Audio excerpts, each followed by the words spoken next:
C'est le nom d'un nouveau robot dragueur de sédiments testé pour la première fois cette semaine sur les bords de Rance. Bien. La machine est le fruit d'un partenariat entre EDF et une société montpelliéraine. Il s'agit de mieux draguer les sédiments générés par l'usine marémotrice de la Rance. Elle permet de faire du dragage des sédiments avec restitution à l'aval pour effacer l'effet piège du barrage pour les sédiments. Voilà. Mais elle va le faire de façon très respectueuse de la dilution à l'aval pour que la restitution à l'aval soit conforme évidemment à la réglementation et au respect de l'équilibre écologique de l'aval.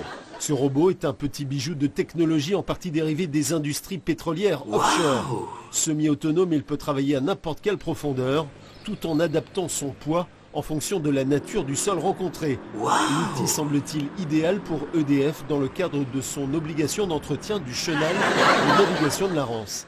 Pour permettre la navigabilité, on fait ce qu'on appelle des chasses hydrauliques à l'écluse du Châtelier.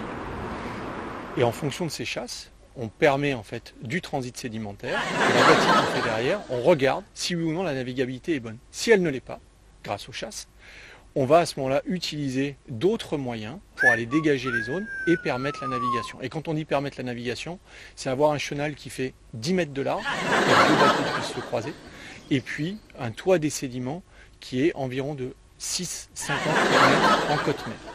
EDF et Watertrax ont signé un contrat de 7 ans pour utiliser ce robot auprès des barrages hydroélectriques installés sur le territoire français.